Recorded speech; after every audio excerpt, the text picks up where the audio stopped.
Tenemos en línea en estos momentos vía Skype al licenciado Ronald McLean Abaroa. ¿Cómo está usted? Muy buenas noches, Ronald. Buenas noches, ¿cómo están? Gusto de saludarles.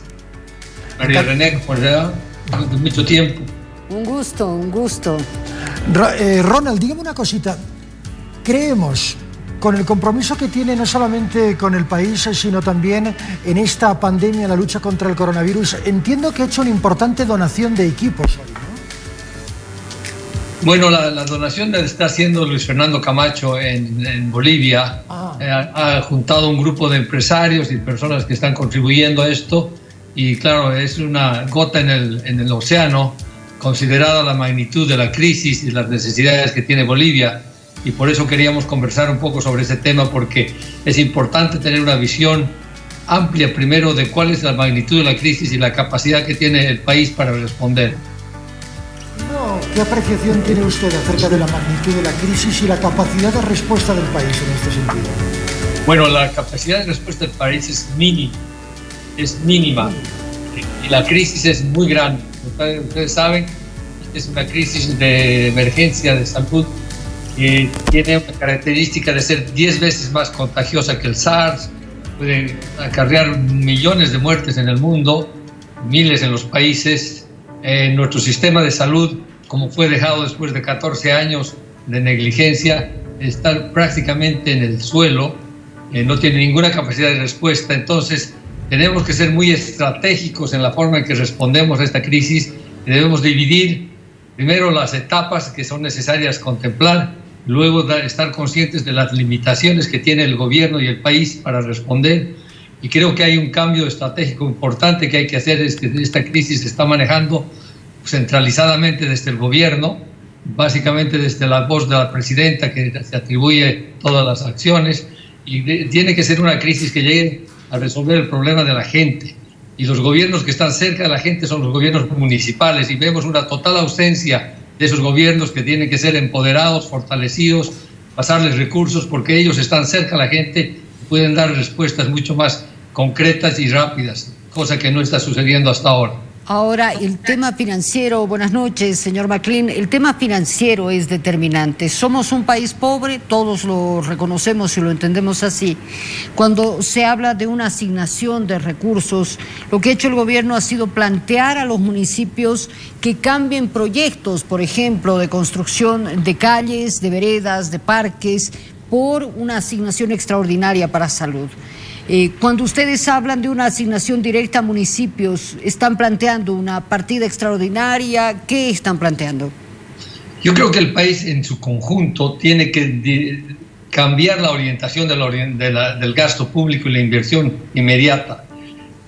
Hay que dividir dos partes. Estamos en una parte del manejo de la crisis, que es la parte inicial, que si está bien manejada y estuviera bien manejada podemos aplanar la curva y llegar a un punto en que el impacto de salud sea menor. Inmediatamente después tenemos que entrar al tema de recuperación. No se pueden mezclar las dos cosas, porque vamos a hacer las dos cosas mal y la capacidad del Estado para responder es muy baja. En la primera etapa tenemos que concentrarnos en ponerle plata a los bolsillos de la gente, de toda la gente. No tenemos los sistemas, no tenemos la organización, no tenemos la capacidad a nivel nacional de diferenciar entre la gente más necesitada y la menos. Yo creo que hay que hacer un esfuerzo general de ponerle plata inmediatamente a la gente. Estamos en abril y esto prácticamente no ha sucedido. Otros países se han apurado mucho y no podemos pedirle a la gente que mantenga la cuarentena cuando es como pedirle a un niño que se meta bajo el agua y se quede ahí media hora. La gente no puede resistir la cuarentena por un largo tiempo porque no tiene recursos. Entonces hay que ponerle recursos para que sostenga la cuarentena, se baje la crisis y entonces entramos en una etapa de recuperación económica. Ahora usted, Ronald, ¿considera viable suspender la cuarentena ahora, a 15 de abril, tal y como estaba previsto, cuando las previsiones no son precisamente alentadoras desde un aspecto eminentemente sanitario? Y por otro lado, usted dice poner plata en el bolsillo de la gente. ¿Los bonos que está entregando el Estado, que está entregando el gobierno que preside la señora Áñez, no son suficientes? No, no son. A ver, empecemos por la primera parte. Yo no soy un experto en salud pública, pero estoy absolutamente convencido que la cuarentena va a tener que ser prolongada muchísimo más largo de lo que se piensa.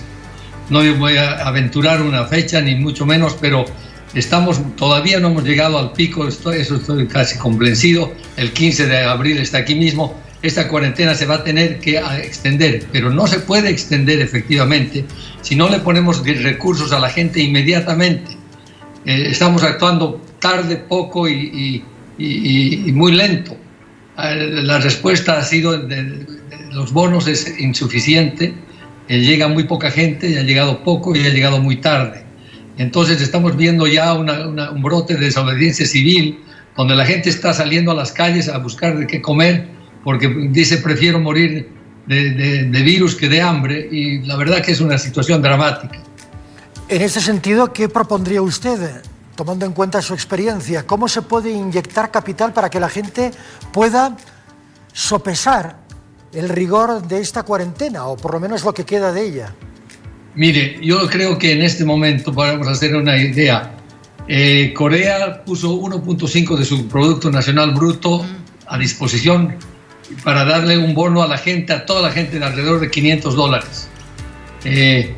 Nosotros deberíamos poner, si quiere, el 1% del Producto Interno Bruto inmediatamente, que son unos, vamos a decir, unos 340 millones de dólares, o más, o hasta 500, usar plata de nuestras reservas si es necesario, y tenemos que llegar a toda la gente.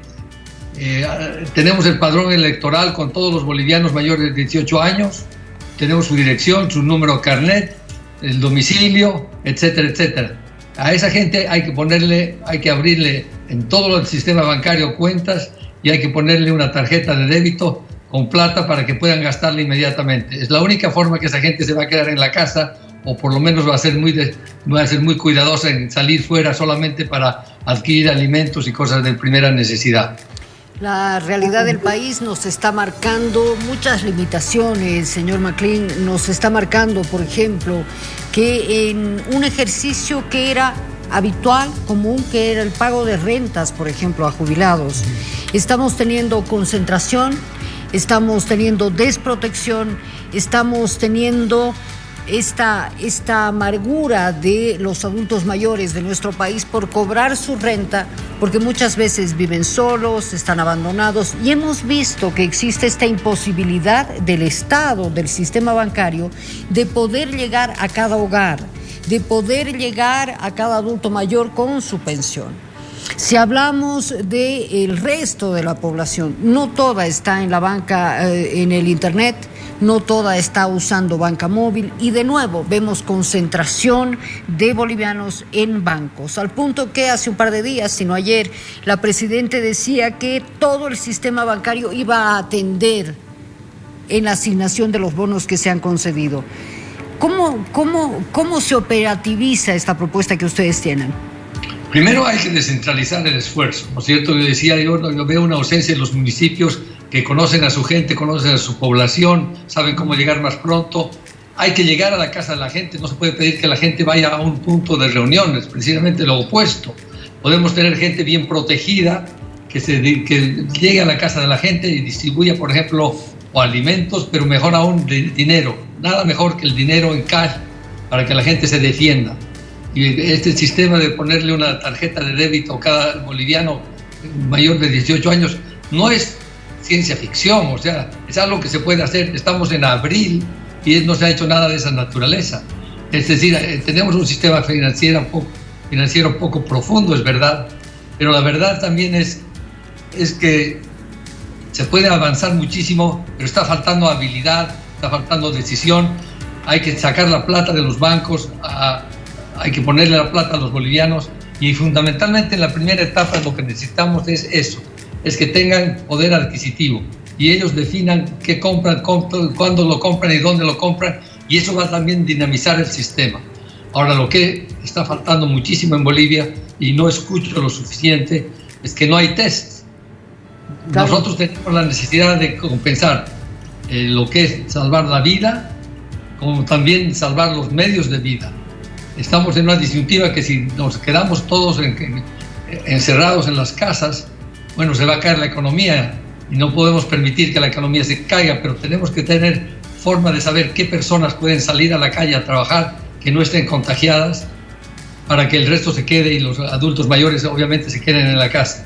Pero no podemos imponer esta veda total, generalizada y horizontal, y tenemos que ser más inteligentes en salir con unas vedas, con unas cuarentenas selectivas, liberando a cierta gente para que pueda trabajar, pero después que haya sido testeada. Muchísimas gracias, señor Maclean, por haber atendido a Estudio Abierto esta noche. Encantado, un placer conversar con usted. Mucho gusto, gracias, María René, mucho gusto escucharla. Igualmente, pues un saludo cordial, importante escuchar criterios que tienen que ver con esta búsqueda de opciones en el escenario actual de esta pandemia.